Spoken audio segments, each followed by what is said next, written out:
Jim Duquette, GM. You're in New York City right now. You're on the studios. You're covering for the Mets. You've taken your time out to join us. It's unbelievable. Thank you for doing it. How are you? What a crazy Everything. day. Crazy day. Crazy. I love it. The deadline is absolutely nuts. Always is. This day in particular, leading up to 6 p.m. Eastern time, it's always fun though. From being on this side of it, I remember the stress aspect of it when I was in the front office, and 90 minutes away. If you were still waiting to do a deal, and you hadn't exchanged medicals yet, and you're waiting for your doctor to get back to you, trying to call your owner to see if he'll take on the money, like all these things, and you're like, I mean, it is like literally you feel like your hair is on fire, and you're trying to call this guy and that person, and it's just absolutely nuts. I try not to wait to the very last minute to do deals because you can lose them. My cousin lost a deal when he had the Orioles with Zach Britton. He almost had to trade him to the Astros for a young pitching prospect named Framber Valdez, which I think we may have talked about before, but like that's nuts. And so but the owner decided at the very last minute to just squash the deal. So like you just didn't want to be in those shoes. The same owner, by the way, squashed the deal for me when I had Miggy Tejada traded to the Angels. So it just, you don't want to go down to that last day, because not only does it affect you, but it affects the other team too. The other team is like they're in good faith negotiating this deal. They're going down this road like, hey, you can trade him, right? Yes, I can trade him. Okay, they're going, and so they put all of their the eggs in this basket too. And that year Houston ended up pivoting to get Justin Verlander at the end of August when they went after for my cousin with Zach Britton. But that was in a waiver claim that they took at the end of it was the end of August. So again, that's the cautionary tale of waiting to the last minute. You just don't want to be in that spot. Jim Duquette is going to be with us here for about the next half an hour. Then we're going to cut him loose. He's in New York City covering for the Mets. He says if there's a big deal that comes down, he is bolting out. You are waiting. The Mets personnel and Mets people are waiting on who? Who's the big trade target that you'd have to bail on us for? So, the TV here at SNY, they're the Mets partner and the home of the Mets on their TV. They said that any deal for Pitt, and they just traded for Paul Blackburn. You've seen him; he's in Oakland. He's a back end starter. But if Blake Snell gets traded to the Mets, all hell's going to break loose here in the studios, and we got to go. So I will give you the 2-minute warning if that happens. I don't think it's going to. But there's always that possibility. What would it take with the market? We're going to get into the Mariners here. We're going to get into the move they just made. I promise Mariner fans. They just had a reliever from the Marlins, JT Chagua. Am I saying it correctly? You got it. Chagua. You said it right. What we saw the price tag yesterday for Yusei Kikuchi, which was unbelievable. What Houston gave up to acquire him. Is that a similar package or more for Blake Snell? The hard part on this is he's making $31 million, right? So Kikuchi was making far less. Snell, so you have to pay the third of that. So it's 10 mil this year and potentially 30 million next year. And depending on how you view Blake Snell, that could be good or bad. Lately Snell's been fantastic. His last 4 starts, had the 15 strikeout game his last start. However, prior to that, it's been up and down. He was late to the season, as we've talked about in spring training, and he's a late signer. So, he could go back to the old Blake Snell too, and struggle down the stretch. So there's that cautionary tale. Or if you trade for him, and he pitches well down the stretch, he could opt out. And so that's the tricky part. Those are complicated deals, the opt outs or opt ins, depending on how you view it. And so. My opinion on this is if you're taking all the money, then it's a lesser prospect. And I'm just looking real quick. So Tanner Scott is going to the Padres, if you just saw that. So the left-handed reliever from Miami going to San Diego. But so it would take maybe a bottom 10, 9 or 10 in your pipeline prospect and another, player in that area.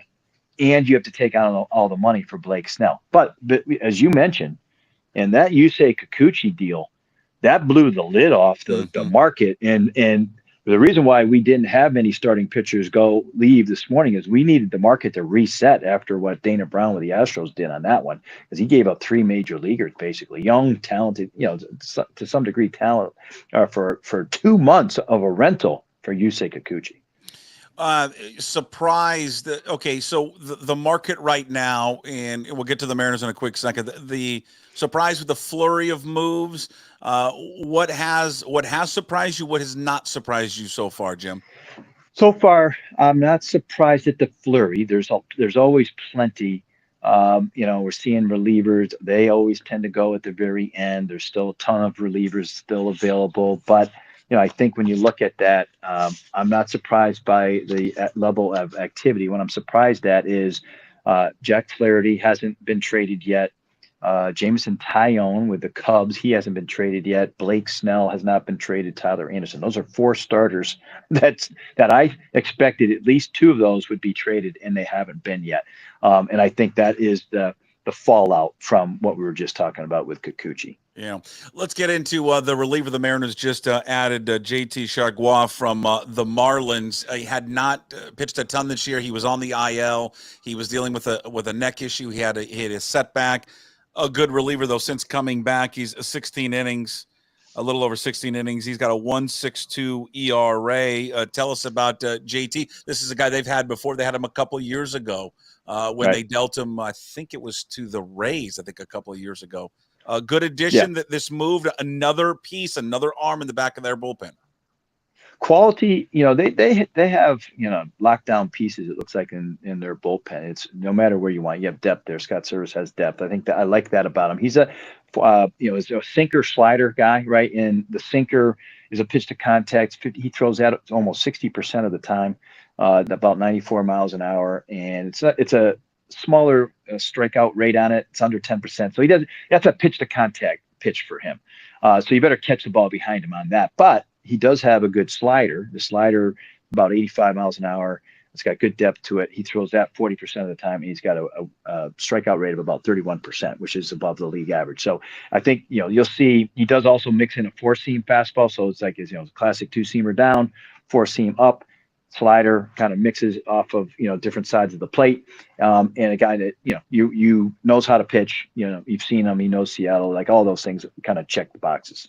Yeah, the additions so far that they have made. I mean, they have been certainly.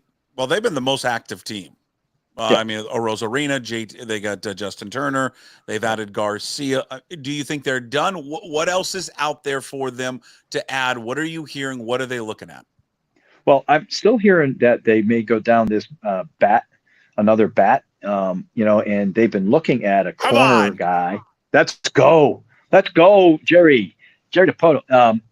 Listen, there's not a lot left, but they could. So one of the things that he said, he came on my show on Sunday. One of the things he said to us was that he could go a corner outfield and move Rayleigh to first, and then Rayleigh and Locklear would split time at first. Locklear is in their future for sure, but I feel like that's in a little bit of a dicey situation for the rest of the next 2 months because of how young he is. I think if they found a third baseman, Rojas could rotate around. Like there's I think his ideal position would be somewhere in that either corner in infield or outfield. There's just not a lot available. The guy that really fits for them is like a Luis Rengifo. Rengifo could play third, and he's a left-handed bat. He might be a switch now, but he's a left-handed. I mean, he's a quality player. He got a couple years of control on it. He's with the Angels right now. So, they're still, I think, in play, the Angels to move him and a couple others. But they don't. DePoto doesn't. I don't think he's ever pulled off a trade with the Angels, right? Because of his relationship with Moreno. I don't believe that he has. I think Perry Manassian, with knowing that, the Mariners still have a strong farm system. I think that I think he's gotten the okay to go ahead and make a deal and would do it within the division. But there's always that dynamic that you never know about, and that's one that does bear watching. And we won't know until this, say Rengifo gets moved, we might hear that Seattle was in on and they didn't move him. If that's the case, he doesn't go to Seattle. There's a chance that he already didn't want to do this for Jerry. Let me ask you something. They were not the Mariners. I'm talking about. We're not active in the off season, right? When we discussed that, they shed payroll. They got rid of money, but they have been. It's so polar opposite what they have done leading up to this deadline coming up in a little over an hour. What do you think has changed? So I think that what has happened is, being in first place helped a ton, right? Creating that buzz in the town, that helped a lot. And when you saw the reaction of the fans and everything that was going on, and then you saw them fading and they didn't have enough offense, partly was okay, you can blame the front office or you can blame ownership that they didn't spend the money to have a good offensive team. But you could see the remnants of a very good team if you just added a couple of offensive pieces.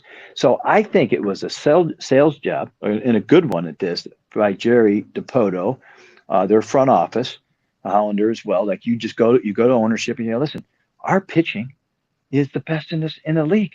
Right. Starting pitching, bullpen, like there's almost no debate. And we need some more offensive help. If you're willing to give that to us, we think we can win the division or get to the postseason and make a deep run. And pretty much anyone who looks at this team, sees that imbalance, and you go, yeah, that makes total sense. And I think that, to their credit, they've embraced that for sure. Do you think it's been reported? Ryan Divish will join the show coming up in about 25 minutes, and it's been reported that they're very secretive about it, that both Dipoto and Service are in the final years of their contracts right now. Do you think that adds for Dipoto a sense of urgency to do something if that is the case? In essence, I need to make a flurry of moves and obviously improve this team. One, because we've got a good team. You just mentioned the pitching staff, but also to, save my job, keep us working here beyond this year. Well, I do think that, I'll give a slightly different response, which that's natural. The human element, if you're a GM, you want to go for it. You want to obviously, keep your job and get an extension here. But I also feel that part of your sales pitch could very easily say, listen, if you're holding me accountable for the success or failures of this job, then you got to give me the opportunity to go out and make this team competitive. And let's go for this, because I think, with some, smart moves, and it doesn't have to be a ton, we can get there, and we can do it for X amount of dollars. And that's all part of the pitch. I don't know that, but that is how I would try to, kind of make that sales pitch to the ownership there. And, I think if you look at some of the expenditures and the additions, financially, Randy Arozarena is not making a ton of money. He'll be making, I think, $8 million or so roughly next year, but he's not making that now. Turner isn't all that expensive. Neither is a reliever. So they're not, they're not adding a ton to their payroll either.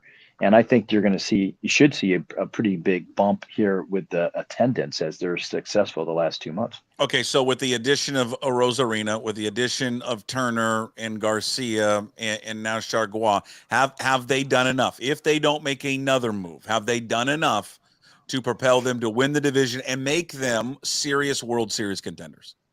I think they've done enough. I think I would like to see one more offensive piece. Let's see what happens in the next, now we're inside of 90 minutes. There are deals that are done last minute, and sometimes they don't get announced till after the deadline's over, because, you have to, submit these, to Major League Baseball. And sometimes there's a lag there. I've seen that happen. Sometimes 30 minutes after the deadline, you see some announcements. But I do think that they've done enough. And, from this point, again, now this is provided there's health too in this. You got to stay healthy. But if you make the comparison to who they're competing against, and that's Houston and Texas, I think that they've at least held serve. And I think they've actually made up ground on the Astros when you look at that imbalance that we just talked about. And I don't think Houston's pitching is as good as the Mariners.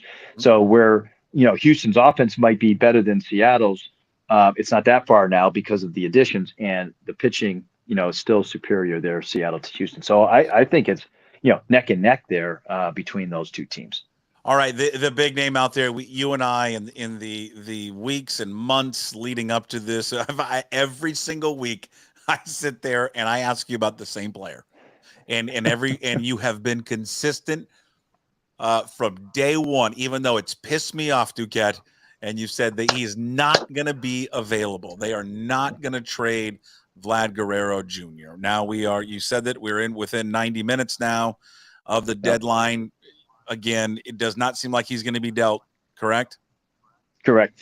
The one thing on this that with Toronto is, and this is where it gets into like, okay, people think they should move him, and so now you're giving up 2 seasons, right? So it's bad enough that they are losing this year and they expected to win, but now you trade Vladdy, who you were going to have for next year too, and you're giving up on next year too, like. You're not wired that way from a front office perspective, organization, unless you're going to start to rebuild. And they're not at that point yet. So I never really believed the rumors on Vladdy, even though at times I was like, maybe they're going to change their mind. But I mean, he flat out told us, and, circumstances change sometimes. I thought, there might be a chance they would consider it, but they were consistent. So I was consistent because they were consistent that they weren't moving he or Bo Bichette. Well, that's disappointing. I'm not going to lie. It's disappointing to hear. It really, really is, because I really wanted them to go out and get like, It just it's agonizing. Well, not agonizing. I just he's such a perfect fit, and I was talking to Brad Adam, who does it for Root Sports, and who covers the Mariners, and I said, would you?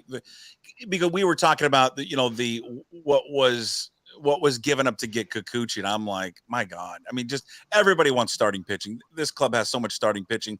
Would you consider trading Castillo for him? Right. And I was like, right.